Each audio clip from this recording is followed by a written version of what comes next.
ओम नमः शिवाय। प्रिय भक्तजनों, आज मैं आपको भगवान शिव जी की एक कथा का श्रवण करा रही हूँ, जिसके माध्यम से आप जानेंगे कि भाग्य का खेल इंसान के जीवन को कैसे प्रभावित करता है। अगर आप यह प्रेरणादायक कथा सुन रहे हैं तो पूरा सुने, इसे आधा अधूरा छोड़कर जाने की गलती न करें। इस पवित्र कथा के माध्यम से आप भगवान शिव से नई सीख प्राप्त करेंगे, इसलिए इस पवित्र कथा को पूर्ण भाव और निष्ठा के साथ सुने और भगवान शिव का आशीर्वाद प्राप्त करें। तो चलिए कथा को प्रारंभ करते हैं। भगवान शिव माता पार्वती से कहते हैं, हे देवी, मनुष्य भाग्य का खेल समझ नहीं पाते और हमेशा दुखी रहते हैं। तब माता पार्वती कहती हैं, हे देवाधिदेव महादेव, कृपया मुझे विस्तार से बताएं कि भाग्य का खेल मनुष्य के जीवन को कैसे प्रभावित करता है। तब भगवान शिव कहते हैं, हे देवी, आज मैं आपको एक कथा के माध्यम से समझाता हूँ, कृपया आप इसे ध्यान से सुने। एक गांव में पारो नामक एक विधवा रहती थी। उसका एक पुत्र था। वह इतनी गरीब थी कि घर में 4 बर्तन भी ढंग के नहीं थे। लड़का अभी छोटा था। पारो ने बड़े प्यार से उसका नाम नसीब सिंह रखा था, मगर वह इतना बदनसीब था कि उसके पैदा होने के कुछ समय बाद ही एक बीमारी से उसके पिता की मृत्यु हो गई। पारो घर में चौका बर्तन आदि करके उसे पाल रही थी। उसे पक्का विश्वास था कि नसीब सिंह बड़ा होकर उसके सारे संकट दूर कर देगा और उसका बुढ़ापा चैन से गुजरेगा। इसी आस में रात दिन मेहनत करके वह अपने बेटे को पाल रही थी। नसीब सिंह था तो छोटा, किंतु समझदार बहुत था। संयम और धीरज की उसमें कमी न थी। किसी भी बात को गहराई तक जानने की उसमें प्रबल उत्सुकता रहती थी। एक दिन उसने अपनी माँ से पूछा, माँ, हम इतने गरीब क्यों हैं? यह सब तो ईश्वर की मर्जी है बेटे। दुखी स्वर में पारो ने कहा, सब नसीब की बात है। मगर नसीब सिंह यह उत्तर पाकर संतुष्ट नहीं हुआ। वह बोला, ईश्वर की ऐसी मर्जी क्यों है? पारो बोली, बेटा, यह तो ईश्वर ही जाने। तब नसीब सिंह कहता है, अगर ईश्वर ही जाने तो ठीक है, मैं ईश्वर से ही पूछूंगा कि हम इतने गरीब क्यों हैं। बताओ माँ, बताओ कि ईश्वर कहाँ मिलेगा। पारो तो वैसे ही परेशान रहती थी। उसकी बातों से तंग आकर उसने कह दिया, वह जंगलों में रहते हैं, लेकिन तुम वहाँ न जाना। लेकिन नसीब सिंह ने दिल ही दिल में उसी क्षण इरादा बना लिया कि वह ईश्वर को ढूंढेगा और पूछेगा कि आखिर हम इतने गरीब क्यों हैं। एक दिन वह जंगल की ओर चल दिया। जंगल घना और भयानक था। चलते चलते नसीब सिंह पूरी तरह थक गया, मगर भगवान की परछाई भी उसे दिखाई नहीं दी। अतः वह थक हार कर पत्थर की एक शिला पर जा बैठा और सोचने लगा कि भगवान तो यहाँ कहीं नहीं है, आखिर गरीबी दूर कैसे हो। तभी संयोगवश मृत्यु लोक का भ्रमण करते करते शिव पार्वती उधर ही आ निकले। उन्होंने बच्चे को वहाँ बैठे देखा तो उन्हें बड़ा अचरज हुआ कि यह अबोध बालक इस बीहड़ जंगल में बैठा क्या कर रहा है।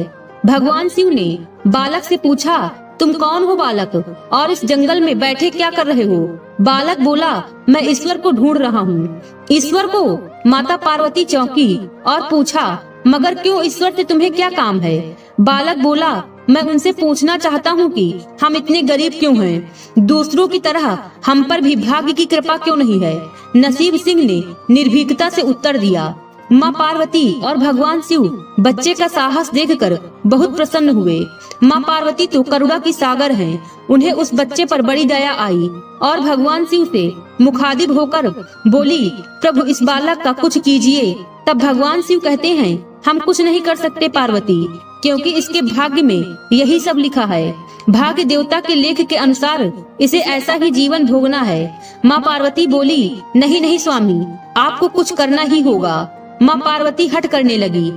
भगवान शिव बोले, जिद न करो पार्वती, यदि हम इसे कुछ दे भी देंगे तो वह इसके पास नहीं रुकेगा। इसे वैसा ही जीवन जीने दो जैसा भाग्य देवी चाहती हैं। माँ पार्वती बोली, नहीं प्रभु, इसकी गरीबी दूर करने के लिए आपको इस पर कृपा करनी होगी। जब माँ पार्वती जिद करने लगी तो भगवान भोले शंकर ने बच्चे को एक हार दे दिया। हार पाकर नसीब सिंह बहुत प्रसन्न हुआ और खुशी खुशी अपने घर को चल दिया। माँ पार्वती संतुष्ट थी कि उन्होंने एक अबोध बालक की मदद की और अब उसके दिन सुख से कटेंगे। लेकिन त्रिकालदर्शी भोले बाबा जानते थे कि यह हार उसके पास रहेगा ही नहीं। चलते चलते नसीब सिंह के पेट में अचानक दर्द उठा और वह सोच के लिए इधर उधर देखने लगा। उसने भगवान शिव का दिया हार पत्थर की एक शिला पर रख दिया और झाड़ियों के पीछे चला गया। तभी एक चील कहीं से उड़ती हुई आई और उस हार को उठाकर उड़ गई। अरे मेरा हार! सब कुछ भूल कर लड़का चील के पीछे भागा, मगर कब तक वह चील का पीछा करता, कैसे पकड़ता उसे। एक आध बार पत्थर उठाकर उसने चील को मारने की कोशिश की, किंतु चील अधिक ऊंचाई पर थी।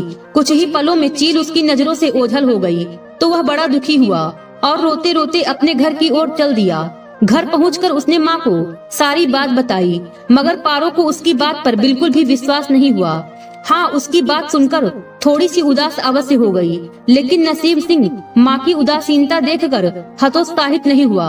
उसने मन ही मन निर्णय लिया कि वह कल फिर वहीं जाएगा और भगवान शिव पार्वती को अपनी विपदा सुनाएगा। उसका विश्वास था कि भगवान शिव उस धूर्त चील को अवश्य ही दंड देंगे।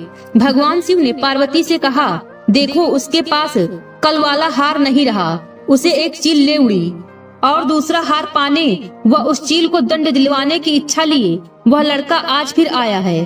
पार्वती देवी ने फिर भगवान शिव से प्रार्थना की, आप चाहे चील को दंड दे या न दे, किंतु इस लड़के की सहायता करके इसकी निर्धनता दूर करें।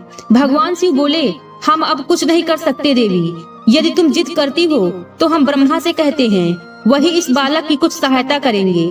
यह कहकर भगवान शिव ने ब्रह्मा जी को बुलाया और सारी बात बताकर कहा कि आप ही इसकी कुछ मदद करें। तब ब्रह्मा जी ने लड़के को हीरे की एक अंगूठी दे दी। लड़के ने अंगूठी जेब में रखी और खुशी खुशी अपने घर चल दिया। उसने सोच लिया था कि वह अब एक पल के लिए भी अंगूठी को अपने से अलग नहीं करेगा। चलते चलते अचानक उसे प्यास लगी। वह सरोवर के किनारे पहुंचा और जैसे ही वह चुल्लू भरकर पानी पीने के लिए झुका, वैसे ही उसकी जेब से अंगूठी निकलकर पानी में जा गिरी और इससे पहले कि वह उठाता एक मछली उसे निगल गई। नसीब सिंह फिर रोते रोते घर आया और माँ को सारी बात बताई।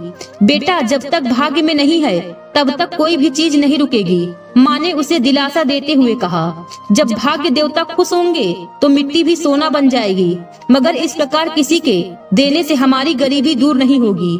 उसे समझाकर माँ अपने काम में लग गई, मगर नसीब सिंह भी हार मानने वाला नहीं था। उसने मन ही मन सोच लिया था कि वह कल फिर जाएगा। तीसरे दिन वह फिर जा पहुंचा। शिव और पार्वती उसका यह साहस देखकर बहुत खुश हुए। शिव जी ने इस बार ब्रह्मा जी के पास जाकर बात की कि वह लड़का तो बड़ा साहसी है, उसका कुछ उद्धार किया जाना चाहिए। तब ब्रह्मा जी ने सलाह दी कि हमें भगवान श्री हरि के पास जाना चाहिए, वही इसका कोई हल बताएंगे। अब वह श्री हरि के पास जा पहुँचे। पूरी बात सुनकर भगवान विष्णु ने नसीब सिंह को कुछ हीरे दिए। हीरे पाकर वह बहुत खुश हुआ और इस बार बिना कहीं रुके उसने सीधे अपने घर जाने का निश्चय किया, क्योंकि 2 बार उसकी चीजें खो चुकी थी। जब वह घर पहुंचा तो माँ घर पर नहीं थी। अब नसीब सिंह ने हीरे एक लोटे में रखकर कोने में छुपा दिया और माँ को ढूंढने निकल पड़ा। वह मन ही मन सोचने लगा कि अब माँ को किसी के घर काम करने की क्या आवश्यकता है, अब तो वह भी अमीर बन गए हैं। उधर पीछे से चोर उसके घर में घुसे और जो भी सामान हाथ लगा लेकर भाग निकले। उस सामान में लोटा भी था जिसमें हीरे रखे थे। जब वह माँ के साथ वापस आया तो देखा कि हीरे गायब थे। इतना ही नहीं, घर का दूसरा सामान भी गायब था। अब तो उसकी माँ को बहुत गुस्सा आया। वह बोली, क्यों मुझे नई नई कहानी सुनाकर पागल बनाता जा रहा है। सारा दिन आवारा की तरह इधर उधर भटकता रहता है और शाम को पिटाई के डर से कोई नई कहानी सुना देता है। माँ की डांट सुनकर लड़का रोने लगा। वह तो केवल वही जानता था कि जो कुछ भी उसने बताया था वह सत्य था। डांट खाकर लड़के की हिम्मत और बढ़ गई और अगले दिन वह फिर उसी स्थान पर जा पहुंचा। भगवान भोले शंकर सोचने लगे कि इस पर इतनी मुसीबतें पड़ी लेकिन इसने हिम्मत नहीं हारी। इससे वह बहुत प्रसन्न हुए और भाग्य देवी के पास जाकर बोले, यह लड़का बहुत ही साहसी, हिम्मती और धीरज वाला है। ऐसा व्यक्ति अभागा नहीं हो सकता, इसे कुछ दे दो। आज्ञा पाकर भाग्य देवी ने नसीब सिंह को सोने का एक सिक्का दिया। सिक्का लेकर नसीब सिंह खुशी खुशी अपने घर को चल दिया। जब उसने घर जाकर वह सिक्का अपनी माँ को दिया तो उसकी माँ बहुत खुश हुई। अब क्योंकि उन पर भाग्य देवी की कृपा हो गई थी, अब सारे काम ही अपने आप शुभ होने लगे। दूसरे दिन ही एक मछली वाला उसके गांव में मछली बेचने आया, तो लड़के ने वही सिक्का देकर मछली खरीद ली। उसकी माँ ने मछली का पेट चीरा तो वह अंगूठी निकली जो ब्रह्मदेव ने उसे दी थी और जो उसकी जेब से तालाब में गिर गई थी। माँ ने अंगूठी संभाल कर रख ली और नसीब सिंह से बोली, जा बेटा जंगल से थोड़ी लकड़ियाँ ले आ, आज घर में ईंधन बिल्कुल नहीं है। लड़का कुल्हाड़ी लेकर जंगल की ओर चल दिया। वहाँ जाकर जिस पेड़ पर लकड़ी काटने के लिए चढ़ा, वहाँ उस चील का घोंसला था जो उसका हार उठाकर ले गई थी। लड़के ने देखा कि चील कहीं आसपास नहीं थी। नसीब सिंह ने अपना हार उठा लिया और जो भी थोड़ी बहुत लकड़ियाँ पेड़ के आसपास पड़ी थी वही उठाकर घर की ओर चल दिया। माँ हार पाकर बहुत खुश हुई। अब तो देखते ही देखते उनके दिन बदल गए। घर में किसी चीज का अभाव नहीं रहा। फिर ईश्वर की कुछ ऐसी करनी हुई कि जो चोर उसके घर से हीरे चुरा कर ले गए थे, उन्हें सपने में महादेव ने चेतावनी दी कि जो हीरे उस लड़के के घर से चुरा लाए थे वे तुरंत वापस कर दो, वरना तुम्हारा सर्वनाश कर दूंगा। चोर उसी दिन हीरे उसके घर पर दे गए और अपनी गलती के लिए माफी भी मांगी। इस प्रकार उस भागे का भाग्य चमक उठा। अब उसके घर में किसी चीज की कमी न थी और उनकी गरीबी सदा के लिए समाप्त हो गई थी। भगवान शिव इतना कहकर कथा को समाप्त करते हैं। आज की वीडियो में बस इतना ही। उम्मीद है वीडियो पसंद आई होगी। इस वीडियो में बोलते समय कोई त्रुटि हुई हो तो क्षमा करें। वीडियो पसंद आई हो तो वीडियो को लाइक और शेयर करें और चैनल को सब्सक्राइब कर दें और कमेंट बॉक्स में हर हर महादेव लिखना बिल्कुल न भूलें। मिलते हैं अगले वीडियो में। खुश रहिए और खुशियाँ बांटते रहिए। हर हर महादेव।